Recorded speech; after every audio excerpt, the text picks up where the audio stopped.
Good evening, everybody. Thank you so much for coming out tonight.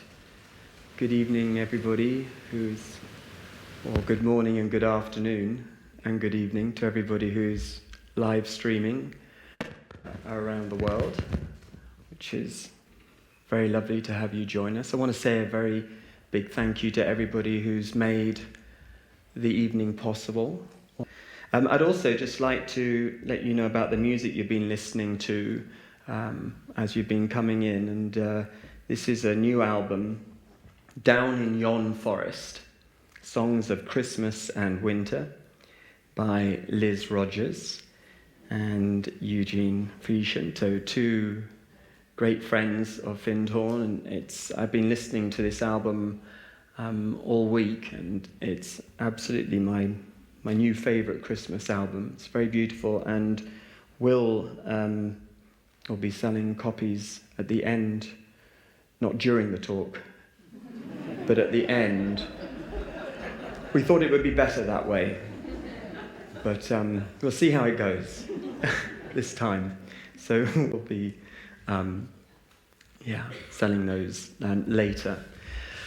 So, a couple of years ago, I had a crack at Easter for Mystics in this room, so it felt like now would be a good chance to have a go at Christmas for Mystics.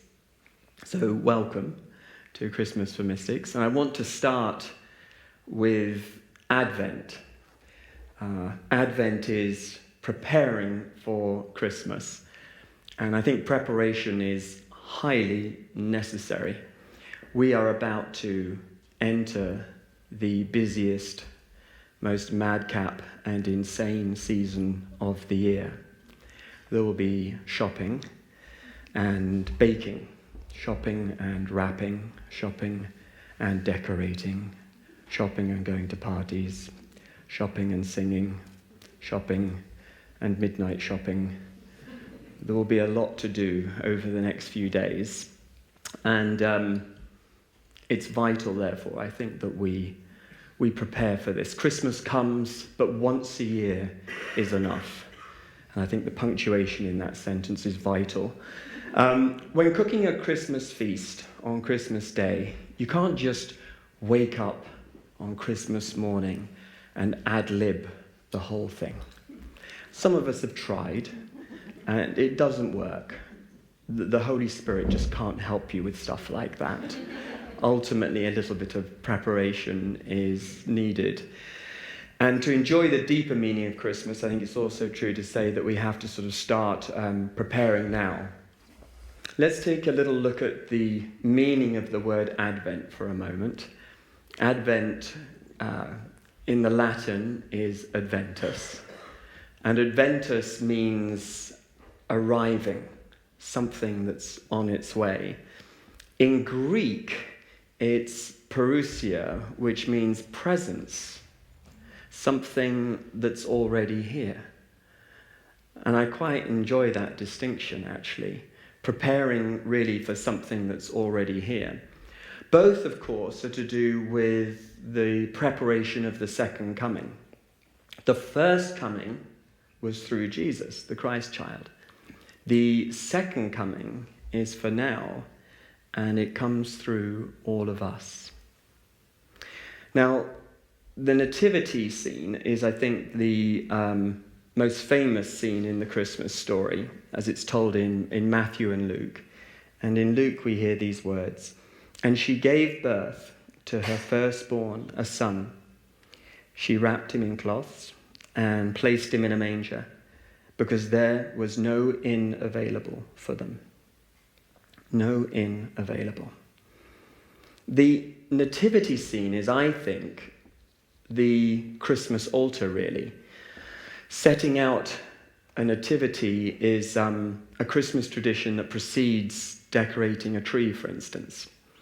And it was St. Francis of Assisi who actually recreated the nativity in a little village in Italy, Greccio, just 3 years before his death. So in many ways we have St. Francis to thank for the tradition of creating a nativity. Bonaventure, who was one of his contemporaries, actually also a follower, told the story of St. Francis creating the Nativity for the first time. And this is apparently what St. Francis said. He said, "I want to do something that will recall the memory of that child who was born in Bethlehem, to see with bodily eyes the inconveniences of his infancy, how he lay in the manger, and how the ox and ass stood by." So for Advent, we have to, I think, make a room inside of ourselves. We have to become still and meditate upon the Christ spark and ask ourselves questions like, well, what is the spirit of Christmas? And what is it that I love about Christmas? And what sort of a Christmas would I like to experience this year? Now, I think all of that is incredibly important because we can tell for ourselves, but the research backs this up. There have been a number of studies which suggest that we are actually too busy for Christmas traditions. Christmas traditions like creating nativity scenes and making wreaths and carol singing and midnight mass and even sending greeting cards to each other. Here's some research for you. 68% of people say they will be too busy shopping to enjoy any traditional Yuletide activities this Christmas. Just 7% will attend a Christmas Eve church service. Two friends of mine, two high flyers in the city, last night realized that neither of them will have enough time to buy a Christmas tree this year. And they're working on finding some space to be able to do that. Here's another study. Is the real meaning of Christmas lost upon us? It begins. Nearly a quarter of children surveyed believe that December the 25th is Simon Cowell's birthday. Yeah. Como Games, a London-based board game company, caused a real hoo-ha with a new game. I don't know if you've seen it. It's called Santa versus Jesus. And on the box it reads, Santa versus Jesus, the epic Christmas party card game for families, friends, adults, large groups, and board game enthusiasts. Two teams, a Jesus team and a Santa team, meet various challenges as they try to win the most believers. Public reaction is mixed, it has to be said. If you take a look at the reviews, there's a lot of blasphemy, outrage, it's a sin sort of stuff. And yet the game does get 4 stars on Amazon, so it's doing rather well. Anyway, one of my favourite Christmas traditions is to watch a performance of Twelfth Night. Twelfth Night was actually the first Shakespeare play that I studied at school. I think most of it went over my head. I didn't really know too much about it at the time. But of course, Twelfth Night takes its name from the festival of the Epiphany, 12 nights after Christmas. So it happens over January the 5th and January the 6th. And it's the day when the wise men come and welcome the Christ child into the world. In Twelfth Night, Shakespeare is offering us a choice. Actually, the original name of Twelfth Night was What You Will. So Shakespeare is offering us this choice like he did in Hamlet. And here the choice is really between revelry and revelation. What sort of a Christmas shall we experience? Viola, who's the main character in Twelfth Night, she represents our soul nature. And curiously, she spends most of the play in disguise. So most of us, or most of the audience, but also most of the cast, they don't really know who she is. In fact, she's only revealed in the very last scene, in a moment of epiphany, to be who she really is. And then you have two groups of characters, really. You've got one set who are represented by Sir Toby Belch and Sir Andrew Aguecheek. And these two really are hell-bent on essentially a Christmas of pure pleasure, physical pleasure, drinking to excess and eating to excess. And then you also have Orsino and Olivia, and they really do go through a journey where they do experience spiritual growth and an enlightenment, and that's really all clear for us to see. So in this fabulous play, you really are essentially presented with a choice. How are you going to meet Christmas this year? What will Christmas mean for you? And of course it's a very personal choice, but an important one that we consider. So the first meditation this evening really is for you to consider, well, what is the joy of Christmas for you? And I really want to emphasize the word joy here. What is the joy of Christmas for you? What is it that's sacred for you about Christmas? What is it that mustn't get lost in the busyness of the season and all of the wrapping paper and everything else that's going to happen? So I'd like you now just to take a moment, just to have a conversation with somebody next to you, just to your neighbour, and just take some time just to really reflect on what for you really, really is the deep, deep joy of Christmas. And I'll ask you just to take 2 or 3 minutes to do that together, and then I'll call you back and we'll press on, okay? So what for you is the joy of Christmas?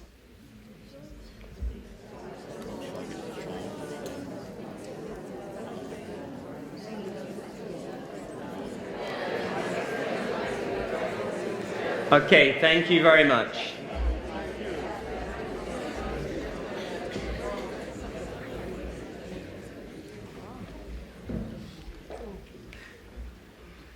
So this is the first meditation, just to reflect upon the real joy of Christmas. And actually I think a nice journaling exercise would be something like just to ask yourself over and over again, well, what is the joy of Christmas? And in an exercise like that, almost have the answer be revealed to you.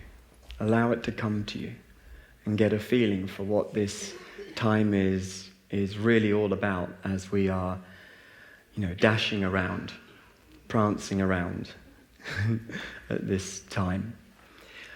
So, in the Northern Hemisphere, we celebrate lots of festivals of darkness and light at this time. We are spiraling in and out of the darkness and the light. We have lantern walks to celebrate Martimas.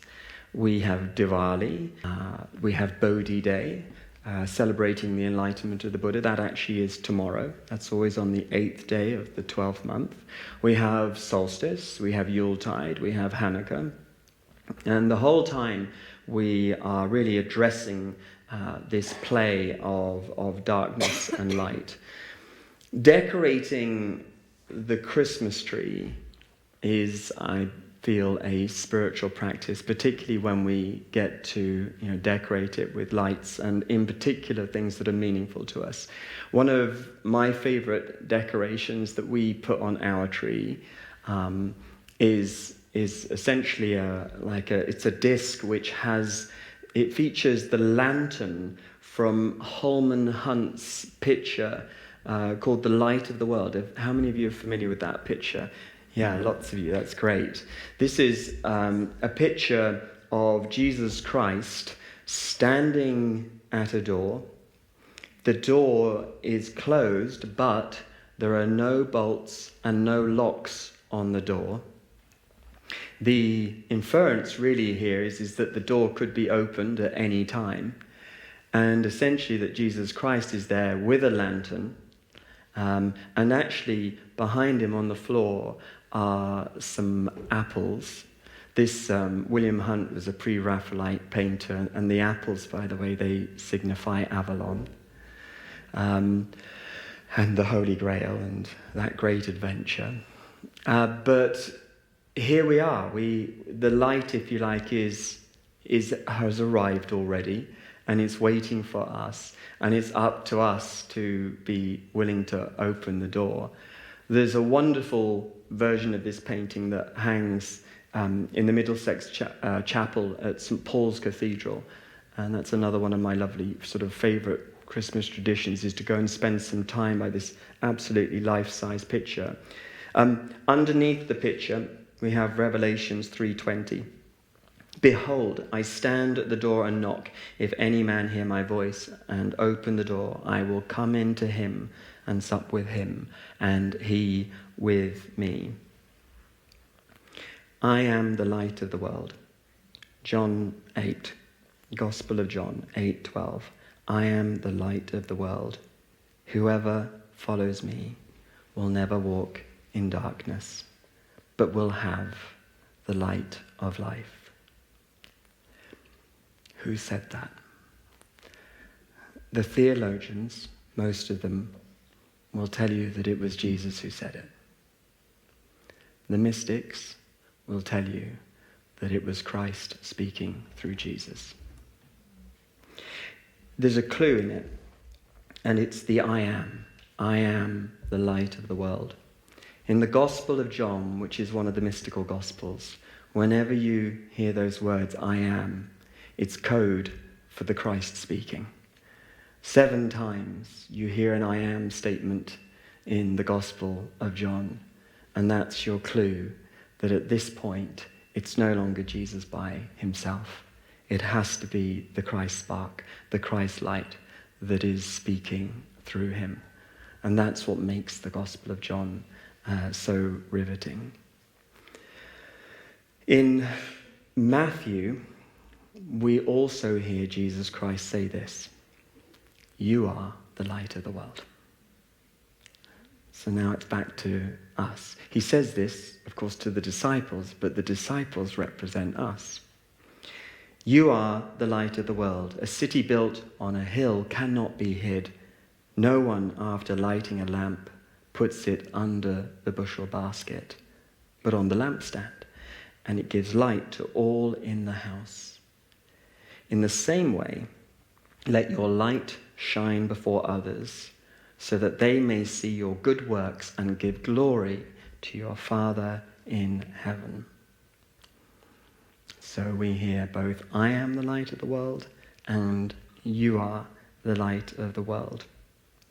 Now, contrary to popular opinion, I think we've often been taught that shining our light is about doing good deeds in the world. And of course, it does include that. But I think this light is much more intimate than that, and it's much more essential than that, because it isn't just about good deeds, it's actually about who we really are. We are told in the Bible that we are created in God's image. So perhaps then the next question is, well, what does God look like? Yeah, if we're created in God's image, where is a good description of God for us? Now, there is only one description of God in the Bible, and that comes in John 1, in one of the letters, and it very simply says, God is light. And that is the only description of God in the whole of the Bible. So God is some sort of a universal light, and we have been created in that image. So the same likeness. So this is incredibly personal now for each and every one of us, should we accept this invitation. I'm a student of A Course in Miracles, and this is my desert island book, you might say.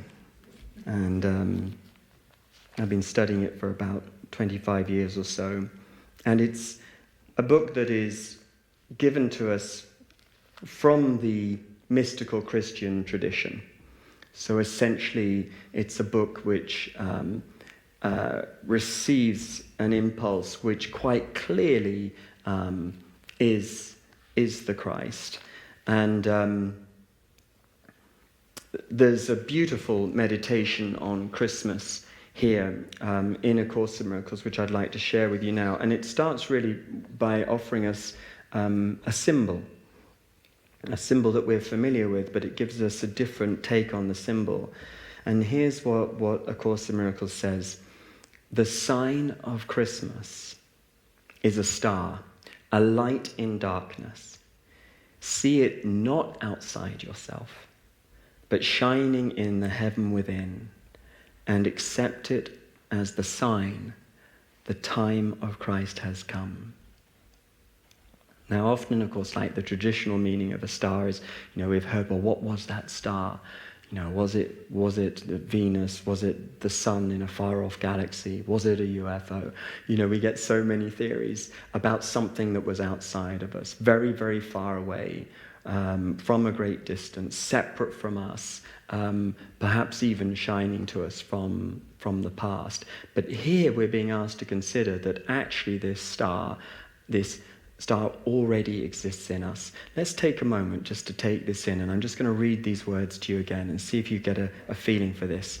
The sign of Christmas is a star, a light in darkness. See it not outside yourself, but shining in the heaven within, and accept it as the sign the time of Christ has come. This star is a symbol. The truth in you remains as radiant as a star, as pure as light, as innocent as love itself.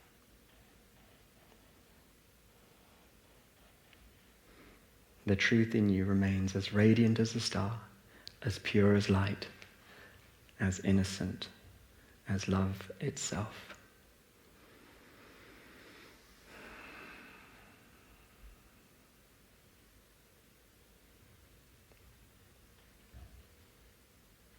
And of course, this innocence is vital to the whole story, isn't it, of the birth of Jesus. Because Mary is the one who is innocent. Yeah? That's the mystical interpretation of what it means to be a virgin. She is in touch with her original innocence.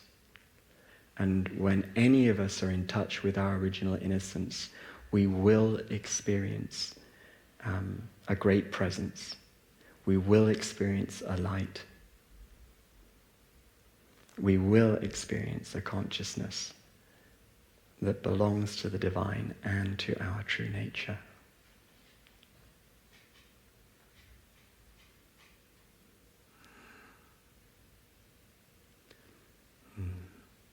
Thank you. So, another very simple meditation, I think, every Christmas is to light a candle. Most of us, I think, are used to doing this through the year anyway. Thank you, Sylvia, for this lovely wreath, this lovely decoration that you've created for us, and for giving us, again, a candle tonight. But just because it's a meditation or a practice that we're familiar with, doesn't mean it's not powerful, and that it can be truly a powerful thing to do. Here's something that the Buddha said about candles. Thousands of candles can be lighted from a single candle, and the life of the candle will not be shortened. Happiness never decreases by being shared.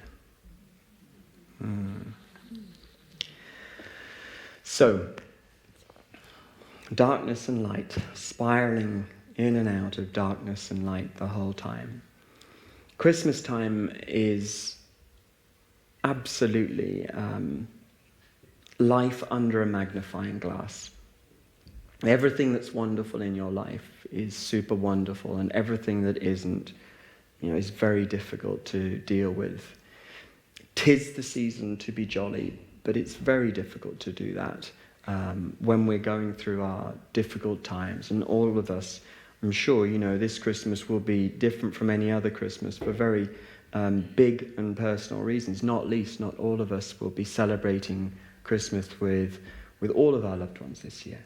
Yeah, there are bereavements and there are changes, and it happens all the year through. And it's, for that reason, it can be a really difficult time. I had a clinic on the National Health Service in Birmingham. It was called Stress Busters, and I ran it for around about 3 years, or so. And during that time, I was very much inside the inner sanctum, if you like, of the National Health Service. And it was here that I really, really saw firsthand the enormous toll that Christmas takes on the National Health Service in the UK. And I saw the figures, for example, for the increase in antidepressants, the increase for tranquilizers, and for anxiety and sleeplessness, and all of the prescriptions rocketed at this time, demonstrating clearly what an incredibly difficult time this can be. Because, as I say, I think it is like life under a magnifying glass. So I think almost everything seems to happen at Christmas, and for that reason we have lots of happy memories, but also and lots of sad memories. Personally, like many children, like Christmas was absolutely my favourite time of year, but also the worst time of year on many occasions as well. One of the best things about Christmas for me was just how inventive my mum was with the Christmas stocking.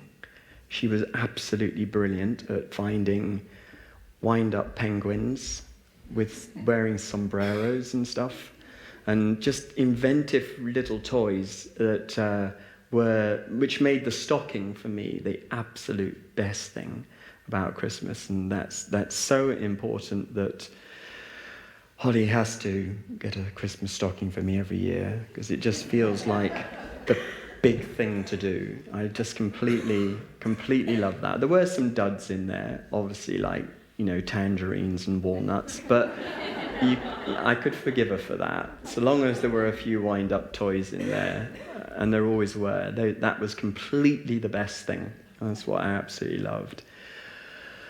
One of my worst memories was when Mum and Dad bought me a wireless radio. Didn't need a lead, plug in the wall. We'd moved on. This was a wireless radio. It required batteries. And on Christmas Eve, Mum and Dad put the batteries into the wireless, turned the wireless on to make sure that it worked, and promptly fell asleep. And so by the morning, the batteries were drained, and I was presented with a wireless radio that didn't work. The pain, of course, of this was dreadful, and something I'm nearly over, but it feels good to share it with you, just helpful somehow. I wish that was the worst thing that happened, but, it wasn't. I had several Christmases, actually, where Mum wasn't present at Christmas. My mum had a long history of depression, which actually would get worse in the winter months, as the darker nights and everything, that took its toll on Mum. And so it was often in the winter months that she would have to be admitted into mental health hospitals and essentially not spend some Christmas times with us. So you can imagine that was like a really horrible time. And visiting, it's interesting, visiting the mental health hospitals at Christmas was not what any of us wanted to do. And yet I'd have to say there were some very amazing moments in there too. Very amazing moments, actually.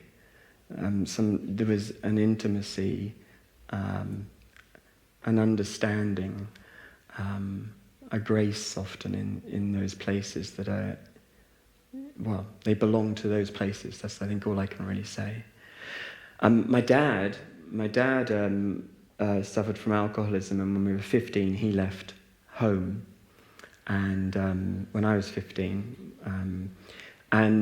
so often on Christmas Day, we didn't know where he was as well. So, there was a lot of that going on as well. So I think I understand, that it can be a really challenging time at Christmas as well.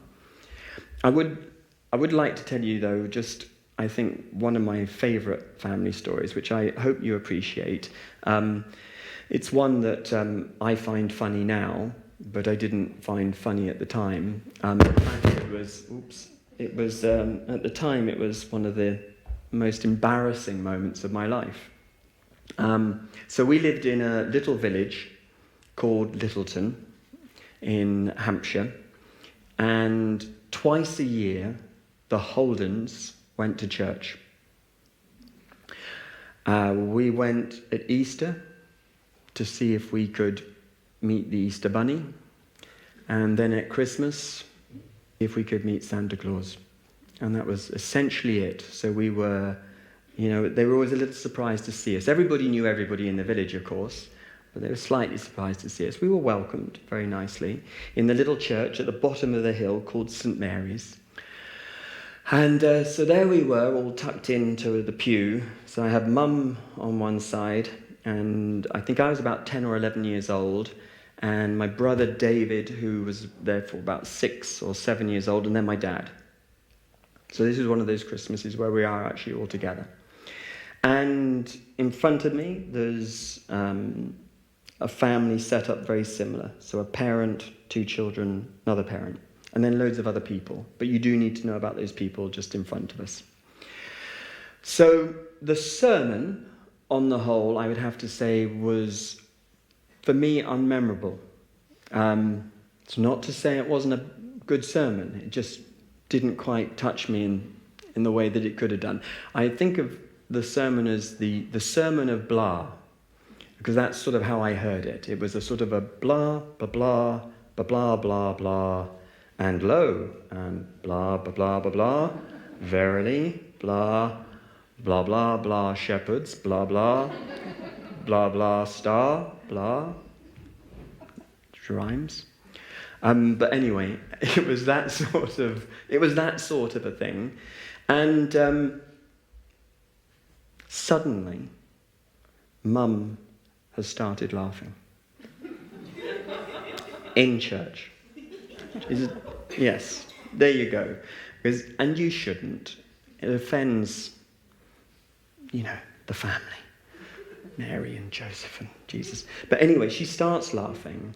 And she's trying to stop. You can see she's trying to stop, but she isn't stopping, and the laughing is getting a little louder, and people are clearly aware now that she is sniggering, essentially. And I'm embarrassed, obviously, by this. We're occasional guests at the church, or occasional visitors at the church. I look over at my dad. My dad's smiling and is enjoying the fact that Mum is sniggering. He's super happy about this. I know what he's thinking. He's thinking this will make a good story for afterwards. But Mum continues to laugh, and as you know, when you try not to, there is some sort of a chemical reaction, an equal and opposite, that happens whereby you just laugh more.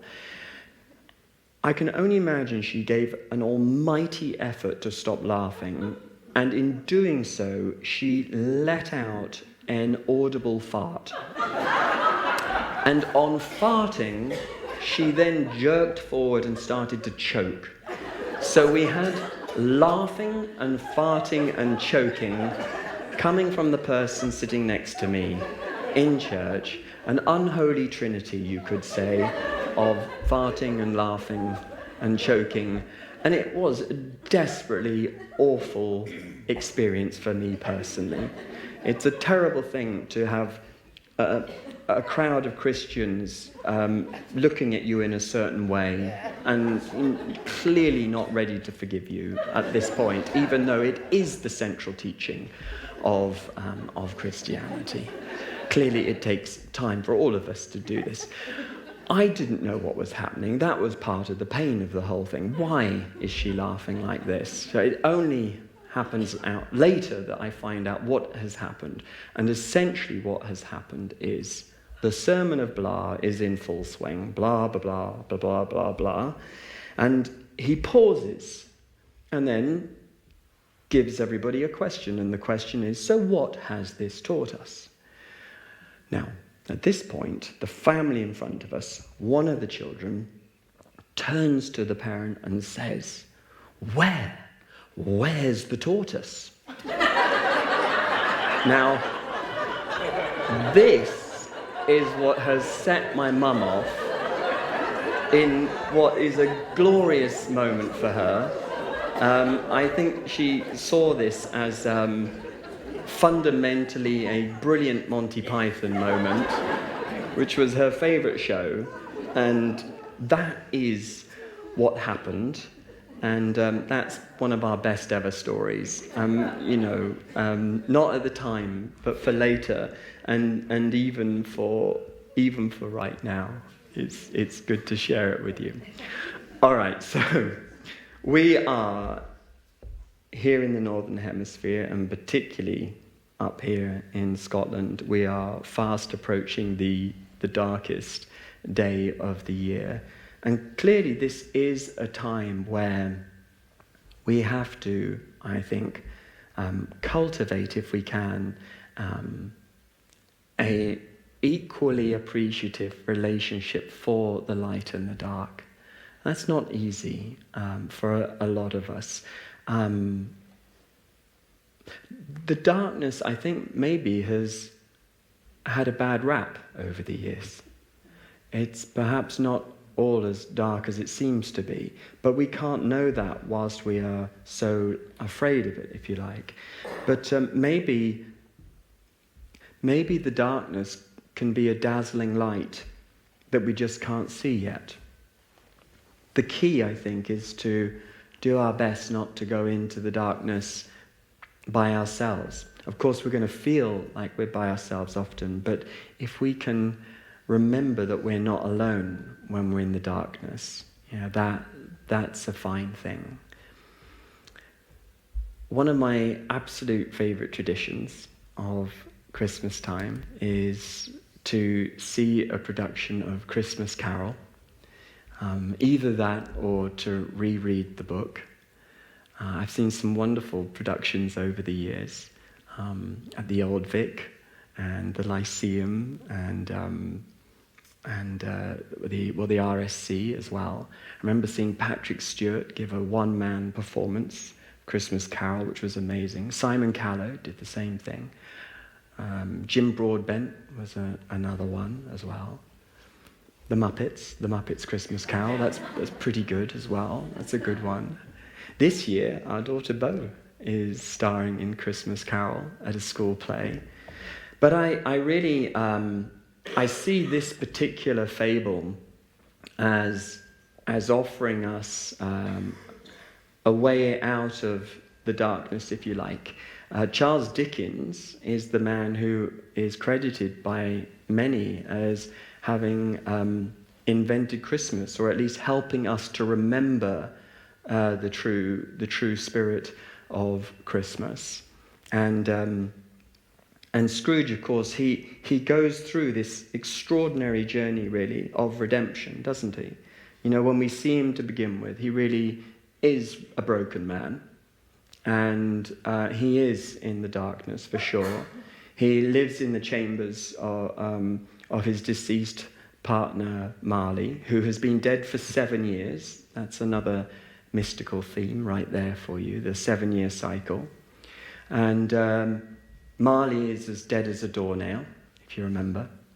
And then, of course, what we experience in this wonderful fable is the story of 3 ghosts, the ghost of the past and the present and the future. And it's when Scrooge visits the past with the help of the ghost of Christmas past that we understand a little bit about why he's in the darkness. Because here is where we get to learn about his 3 great heartbreaks. And the first one is that his mother has died at childbirth. And for that reason, he doesn't have a relationship with his mother, and his father is very resentful of him. We then get another insight into his state of heartbreak, which is that his beloved sister Fanny also dies in childbirth. and she's like an angel to him. And then after that, he falls in love with Belle, and Belle becomes his fiancée. But she eventually leaves him, if you remember, because he's really made a choice at this point, and the choice is really between money and God. And in his state of heartbreak, he's chosen money. Scrooge, if I could work my will, every idiot who goes about with Merry Christmas on his lips should be boiled in his own pudding and buried with a stake of holly through his heart. And then by the end of it, I'm as light as a feather. I'm as happy as an angel. I'm as merry as a schoolboy. I'm as giddy as a drunken man. A Merry Christmas to everyone. Scrooge again. I will honour Christmas in my heart and try to keep it all the year. I will live in the past, the present, and the future. The spirits of all three shall strive within me. I will not shut out the lessons that they teach. And then the very final words that Dickens leaves us with. And it was always said of him that he knew how to keep Christmas well, if any man alive possessed the knowledge. May that be truly said of us and all of us. And so as Tiny Tim observed. God bless us, everyone. So fundamentally, Scrooge goes through a process of forgiveness. By seeing the past, the present, and a future without forgiveness. Yeah, he's presented with that scene, isn't he? Do you remember where he's witnessing somebody's death and he realizes that it's his own?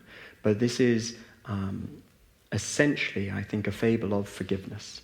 And it's how we find the light in the darkness. And for that reason, I think it's a beautiful, beautiful fable worth visiting over and over again. A few years ago, I started to write a poem called, I'm not sure on the title yet, but it's something like "Oh Christmas Tree." And it's still, I think it's a work in progress, but it has something to do with these themes of light and dark and forgiveness. It might be finished, I don't know. I mean, there's several versions that I've had a go at. So this is it. Dear Christmas tree, here we are, keeping each other company, in the dark, on the night when once upon a time a holy star did shine. How fast this year has passed, the long month of January, suddenly spring, summer gone, October leaves crispy then sodden, short winter days, and now. This is my chance, before another new beginning, to stop and take it all in. Everything that happened and that did not happen. The gifts I accepted and the gifts not yet unwrapped. My Christmas tree, you are my world tonight, my Emmanuel. I place myself in your tender care, your child, your mercy mild. Something in me wants to be born this night. Dear Christmas tree, allow me to hang my sorrows on you.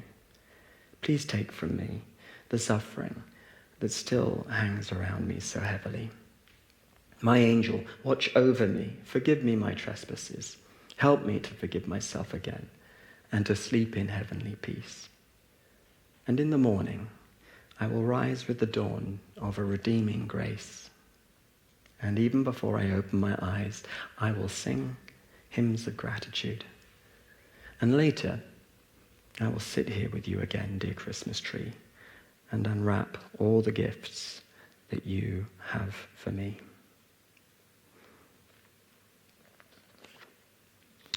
So, clearly, we are in a season of birth and new beginnings. And in the mystical tradition of celebrating Christmas, we mark an historical event, of course, which is the birth of Jesus and the first coming of Christ. But also, we are marking this moment in time, which is for the second coming of Christ. And that's the coming that involves all of us. Now there's a mystic, Angelus Silesius, this 17th century German mystic, somebody who was a poet and a priest and a physician. So many of these people seem to be all of these things at once. Today, the fashion seems to be you can only be one of them. But in these days, you could be all of them somehow. And he said a couple of things that I feel really, really resonates for me. Well, more than that, I think they really blew my mind, quite honestly. So this is the first thing he says. What does it matter to me? What does it matter to me if Gabriel salute the Virgin if he does not also bring me the same marvelous news? That's number one. And then he also said this, were Christ born 1,000 times in Bethlehem and not in thee, thou art lost eternally. Were Christ born 1,000 times in Bethlehem and not in me, thou art lost eternally. The appeal of mysticism is that we really are asked to take all of these historical stories very, very personally, but also to make them present time, to understand they're not really about somebody else. They are about us, and they are for now. And I think that's what makes Christmas so completely and utterly compelling. As a young child, Jesus was okay, but he lived a long time ago. Santa Claus was still alive, and he was about to come down my chimney. I mean, it's understandable, the appeal of Santa Claus. Yeah, I didn't have access to the mystical stuff at that point. In fact, I didn't have access to the mystical stuff for a long, long time. Yeah, but when it was presented to me, I have to say it just made the whole season that much more compelling. The key here is to make sure that we don't make Jesus an idol. And we make Jesus an idol if we believe that he's the only one who has access to the Christ. Yeah? And if we believe that, then of course we can be very happy for him, we can be very grateful to him, but fundamentally, it's really, other than adoration, it's the end of the story. If, however, he's not an idol but a blueprint, and fundamentally a way shower, and somebody who is saying, because I have done this, you can do this too, then that is the great work. That is the spiritual path. The spiritual path is to make that journey from Jesus to Christ. From, in the Buddhist tradition, it would be from Siddhartha to Buddha. It would be, in the Hindu tradition, from Arjuna to Krishna, a Krishna consciousness. I think really, give or take, we're really looking at the same journey here, and it is the journey from our self-image, our ego, if you like, our ego consciousness, to if you like, a soul consciousness. We're making a shift from the self we've made to the self that was created for us, which the theologian Matthew Fox, for instance, calls the original blessing. Yeah? That's the original self that was created for us, the original blessing. And the original sin was simply forgetting about the original blessing. Yeah? I think that's an incredibly important sort of understanding to have, because we've had a lot of focus on the original sin, but we're not really ever really talked that much about the original blessing, and that it comes in strongly here. So the rebirth here it's a rebirth for all of us to remember a self, actually, that ultimately as an eternal self, is never born and therefore never dies. And that's the invitation at Christmas. So I'm going to return now to A Course in Miracles. In A Course in Miracles, you have a text 667 pages long, full of Christian symbolism, beautiful metaphors, written in iambic pentameter, poetry essentially. And then you have a workbook, 365 lessons. And one of the lessons, 303, is a short lesson, but I think of it as one of the lessons for Christmas Day. And so I'd like to read this to you. And once again, I'd just encourage you just to take this in for a moment and enjoy these words, enjoy the symbolism of it. So let's take a deep breath together. And let's think of this as a time of birth and new beginnings. The Holy Christ is born in me today. The Holy Christ is born in me today. Watch with me, angels. Watch with me today. Let all God's holy thoughts surround me, and be still with me while heaven's Son is born. Let earthly sounds be quiet, and the sights to which I am accustomed disappear. Let Christ be welcomed where he is at home, and let him hear the sounds he understands and see but sights that show his Father's love. Let him no longer be a stranger here, for he is born again in me today.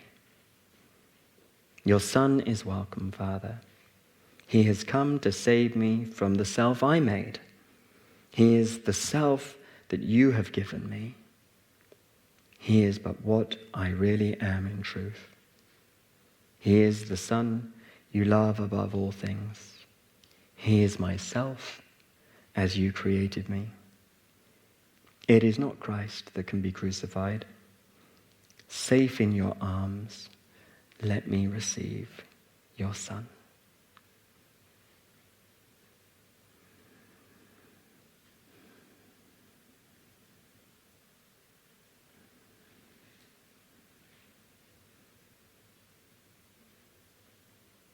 Watch with me, angels. Watch with me today. Let all God's holy thoughts surround me, and be still with me while heaven's Son is born. Let Christ be welcomed where he is at home. Let Christ no longer be a stranger here, for Christ is born again in me today.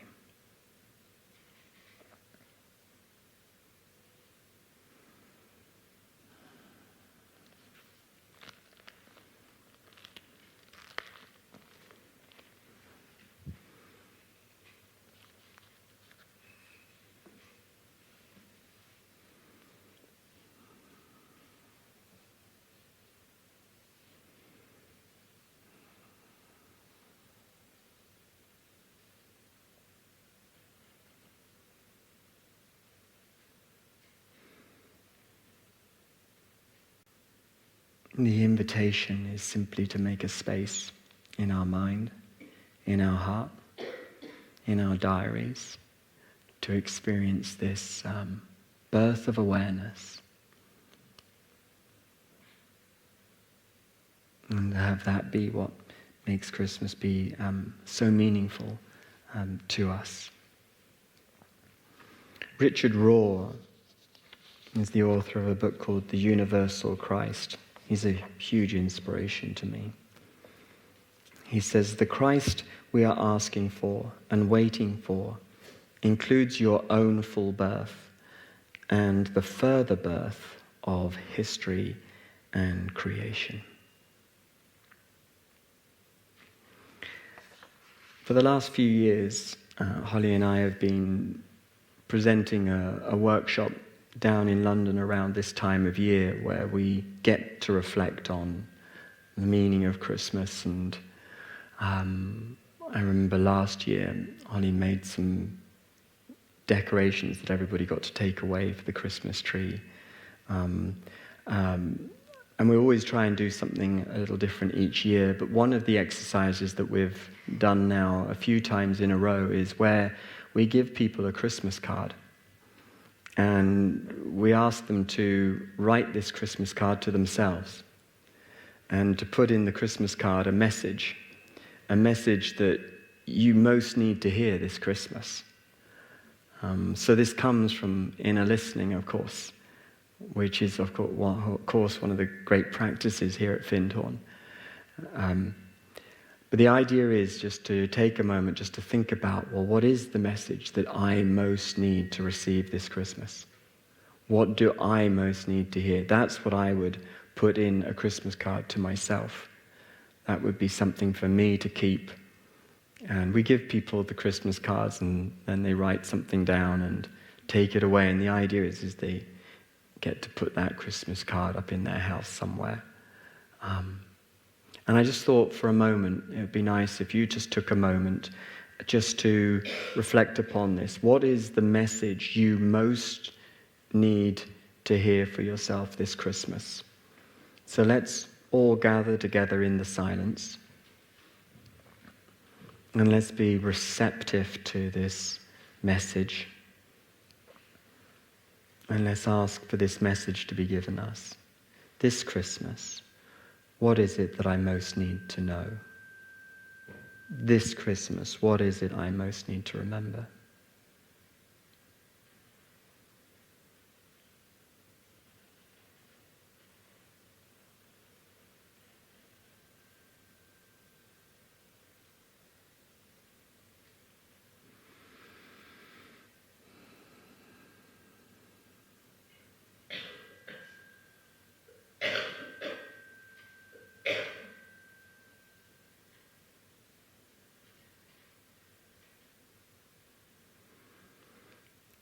And again, what I'd like you to do now, please, is just to take some time just to talk to your neighbour about this.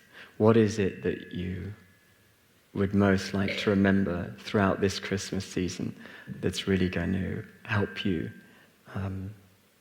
remember the deeper meaning of Christmas? Just a few minutes together, just sharing that message with each other. Thank you.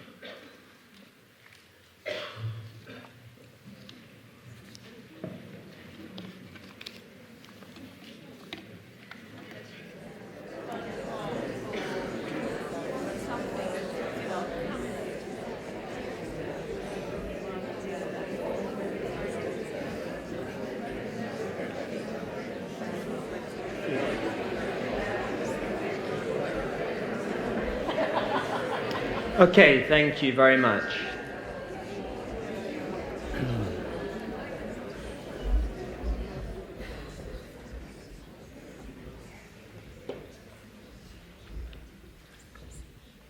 So everything speeds up in December. Never really feels like a whole month. It often feels like it's only a couple of weeks or something. So the horizontal line is a blur. And I think the great thing for Christmas is to introduce as many vertical moments as possible.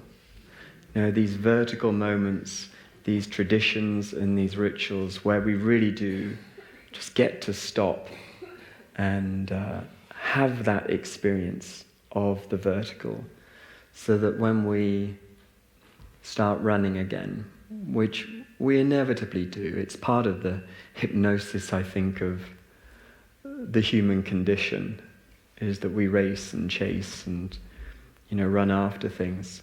But if we have enough of these vertical moments, hopefully that's going to help. It's mindfulness on the go. It's it's meditations, each and every day, just to help us, so that even all the way up until Christmas Day, if you like, it's never too late to have a better Christmas than you thought you were going to have. And even then, after that, we have this exceptionally precious time, actually, between Christmas, those 12 nights, that take us all the way into the new year and to an epiphany. it's about getting that balance, isn't it, between doing the traditional things, but also thinking about, well, what's going to be new for this Christmas time for me? If I really am going to have a new awareness, if I am going to cultivate an even deeper and more intimate relationship with the Christ, then what is it that I'm going to do differently? Yeah, what will be my spiritual experiment? What am I going to try? Yeah, how can I do something that maybe just cultivates a willingness and an openness for something wonderful to happen? Something wonderful to happen, even to a person like me. I think almost everybody who's ever had any significant spiritual experience is both deeply thankful and hugely surprised, actually, that it even happened to them. Most of us carry the thought that we're the ones least likely to have an experience like this, but yet we're told, and we're shown over and over again, actually, that this is something that's available to each and every one of us. So taking this time just to think about that message, and then taking that message for ourselves into these next few days, I think is a really lovely thing to do. So far we've looked at Christmas as a time of light, Christmas as a time of darkness, Christmas as a birth and as a time of new beginning. And perhaps the most obvious one to consider now, of course, is that Christmas is a time of Christ. So what is the Christ? I think we should start with the basics and just remind ourselves that the Christ is not Jesus' surname. And just so that we're all clear on this, it wasn't that Joseph Christ married Mary whoever and they became the Christ family. I actually don't know what their surname was. Does anybody know what their surname was? Is that even in the Bible? Yeah. It's a bit vague, isn't it? Let's be honest, we're not sure. Anyway, it's not Christ. That's the point. It's certainly not Christ. Let's take a look at the word Christ in Greek, Christos. Christos, universal light. A universal light. And Christos particularly means anointed. We are anointed by a universal light, a light of awareness, a light of love.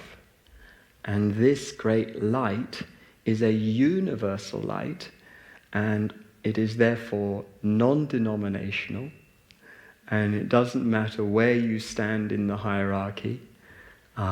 It belongs to everybody. That's what makes it universal, of course. So it must include all of us. And this is what Christ means, to be anointed by a light greater than our own psychology, if you like. A vertical moment where we really are experiencing something that is greater than our own sense of self. Yeah, that's why I guess a surrender is so necessary on the spiritual path. So one of the questions we can ask ourselves this Christmas is simply, how can I be a light to someone this Christmas? How can I share that light that I most want to receive with another person? How can I be that for me and for others? There will be much giving and receiving this Christmas. What is it in particular that I would like to give and receive? Or maybe even better than that we just say, I'm available. I'm available this Christmas time to give and to receive, to be guided by that light. A little bit more research for you now. This is findings from some recent research on giving and receiving at Christmas. The first statistic really points to the bitter disappointment that many of us are going to experience this Christmas. Only 3 in 10 people surveyed expect to receive everything on their Christmas wish list this year. I think I don't know what their wish list is like, but 3 out of 10 is not that bad. Unwanted presents. Last year, only 4 out of 10 presents received were things people were hoping to get. Apparently, siblings get and actually give the worst gifts to each other. 1/3 said that they never get the gifts they've asked for, and with siblings considered the most likely to buy presents that we don't need or want. Strategies. More than 1/3 of us will keep our unwanted gifts hidden away in a drawer. 1/4 of people will re-gift them on a later occasion. 1/3 will give the unwanted gift to charity. 1/10 will try to take the gift back to a shop without the receipt, of course. Other top ways to get rid of the disliked presents include donating it as a raffle prize and also selling it on auction sites. So, and it is crazy, isn't it, really, when you think of it, like, all the things that we get that we never asked for and we didn't want in the first place. And then we have to do something with all these things in a secret covert mission, late at night. Late at night. What can I give? What can I give? What can I give him, poor as I am? If I were a shepherd, I would bring a lamb. If I were a wise man, I would do my part. Yet what can I give him? Give my heart. Another, I think, lovely question to consider is simply like, how can I be an angel this Christmas? How can I be one of the earth angels this Christmas? That's something Findhorn's taught me a lot about over the years, is that we have the angels who, of course, are not in their physical bodies. And that's all very well for them. It's tough down here, and we're grateful for their support. But at the same time, we have to somehow be angels to each other as well. And how can I be an angel? Another favourite tradition of mine is to, over Christmas, watch the film It's a Wonderful Life. Do you like that film, It's a Wonderful Life? Frank Capra and James Stewart and Donna Reed and of course we've got Scrooge right there, haven't we? Potter is Scrooge. He's had his heartbreak, so he's playing the Scrooge character. And then we have Clarence Oddbody, I think really the hero of the film, doing his best to earn his wings. And this is what he says. Strange, isn't it? He's saying this to George Bailey, James Stewart. Strange, isn't it? Each man's life touches so many other lives. When he isn't around, he leaves an awful hole, doesn't he? Just to remember, I think, and that we can clearly all do something. And that, I think, is part of the fun of Christmas. I think it's fair to say it's never been easier to be an angel in the world than it is today, in many ways. And there's something redemptive about that for all of us, just to take that on and have some fun with it, and enjoy the role. Enjoy the role, and knowing that really anything we do as an earth angel matters. I'm learning for myself that really all acts of love are maximal, actually. There's no such thing as a small act of love. I've often described them as small in the past, but I'm seeing it in a different way these days. I think really it's only small because I can't see the effect. It doesn't mean that the effect is small. All acts of love are maximal. You set off one act of love, it goes around the world, and probably never stops going around the world. So there's some fun to be had here. Probably the most important question of all this evening that I'd want to leave you with is simply the most direct one I can think of, which is really at Christmas time, we're really asking ourselves, how can I be more Christ-like? That's the mystical invitation of Christmas time. There's a wonderful, wonderful prayer meditation by Saint Teresa of Avila, which I think speaks to this very beautifully. And this is how she put it. Christ has no body now on earth but yours. No hands but yours. No feet but yours. Yours are the eyes through which Christ's compassion looks out to the world. Yours are the feet with which he walks to do good. Yours are the hands with which he blesses all the world. There's our invitation. So before I close, I'd like to finish with one final reading. And this comes from Opening Doors Within by Eileen Caddy. And we are celebrating the edition of this amazing book this year with a wonderful new foreword by Jonathan Caddy. And Eileen, of course, is the most wonderful example of somebody who allowed herself to experience the Christ, didn't she? You know, she was the person who allowed this to happen for herself. I think it was it maybe 9 years before she even came to Findhorn that she first had that experience. It was in a sanctuary in Glastonbury, and she heard the words, "Be still and know I am God." And the way she tells it, she thought it was somebody else in the sanctuary who had said it to her.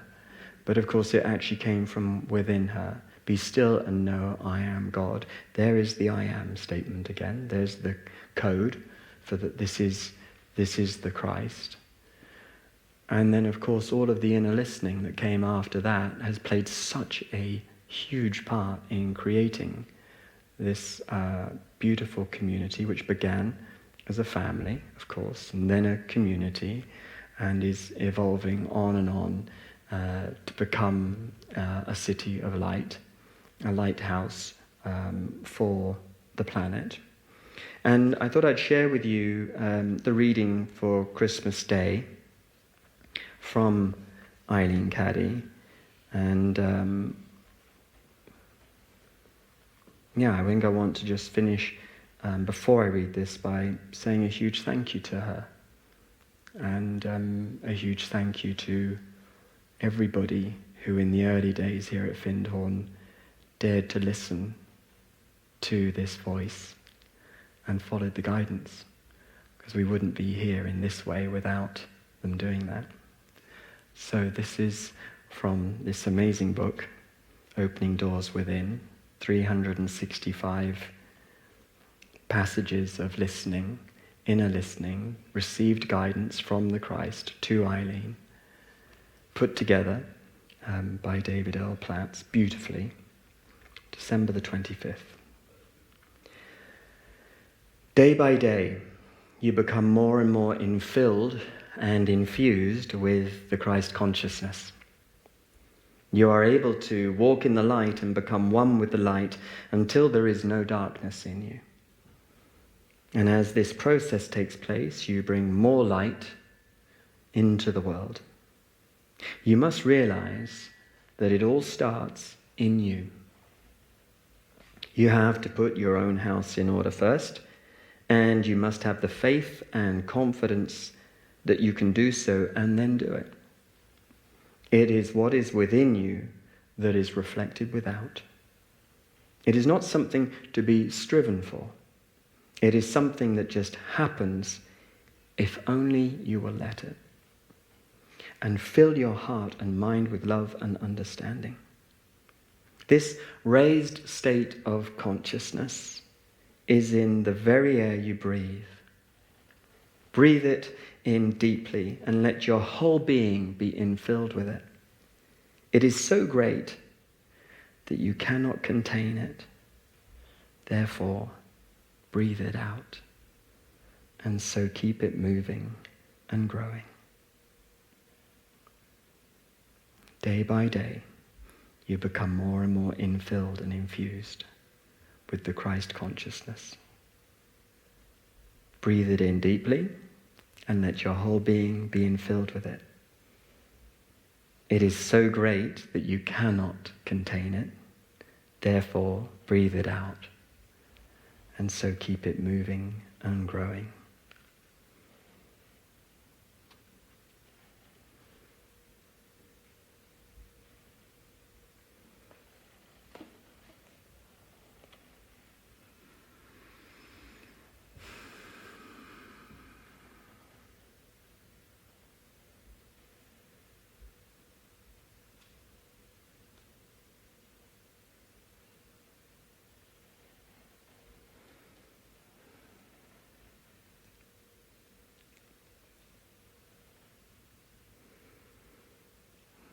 And so this is Christmas time. And Christmas time itself is a kind of Advent, really, isn't it? Preparation for the rest of the year. Merry Christmas, everybody. Thank you for coming out tonight. Thank you.